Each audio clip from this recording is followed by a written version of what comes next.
We continue our series breaking down the state of each and every franchise, and on this episode, we look at the Tampa Bay Rays. Let's get into it.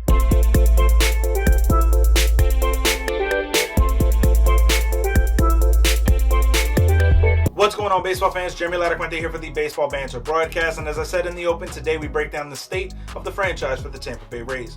Now, Tampa is always a perennial contender for not just the American League crown, but for the American League pennant.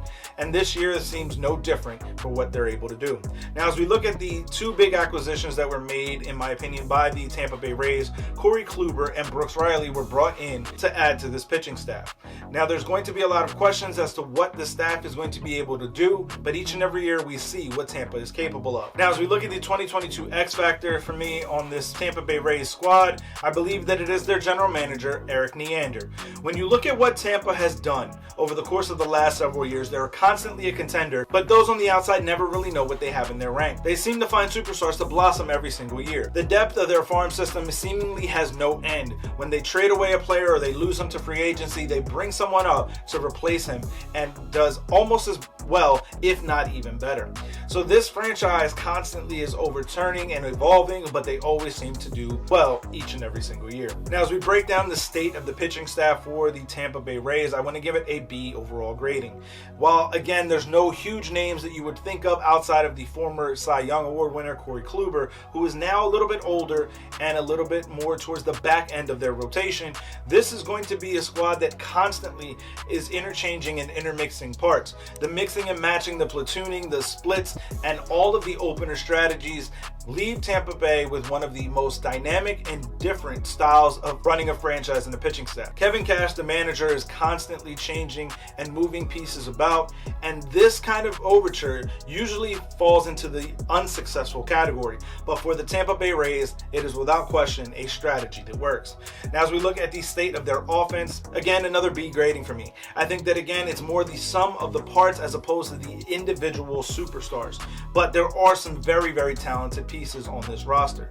I think that Brandon Lowe is going to be one of the most underrated players in all of Major League Baseball and have a very breakout campaign. Brett Phillips is one of the most dynamic and entertaining players to watch on any given night. Randy Arozarena would have a huge breakout performance in his debut during the postseason a couple of seasons ago and followed it up with a very good season.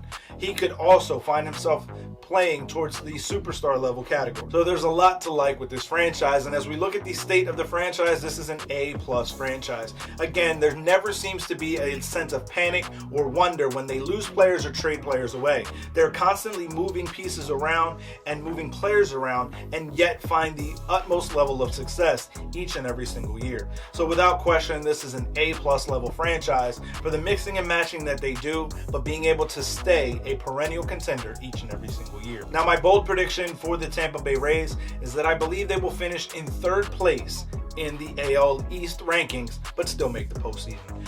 But I want to hear from you guys. Let me know your feelings, your thoughts on the Tampa Bay Rays down in the comment section below. What are their strengths? What are their weaknesses? Who is going to be their next breakout star? Let me know all of these things down in the comment section below, or keep the conversation rolling with me on Twitter by finding me at JLaracuente19. Keep it locked into the entire GLMG family with WeSibs, the Granny Geek Show, and of course here on the Baseball Banter Broadcast. For sticking around all the way to the end, I want to offer you a promo code on our merchandise shop, baseballbanterbroadcast.com. Use the promo code BANTER to save 5% off your order. Keep it locked in all season long as we continue to finish out the last of the States of the Franchise series for 2022, as well as continuing to bring you the latest news, notes, and my personal thoughts, theories, and opinions on the game of Major League Baseball. Peace.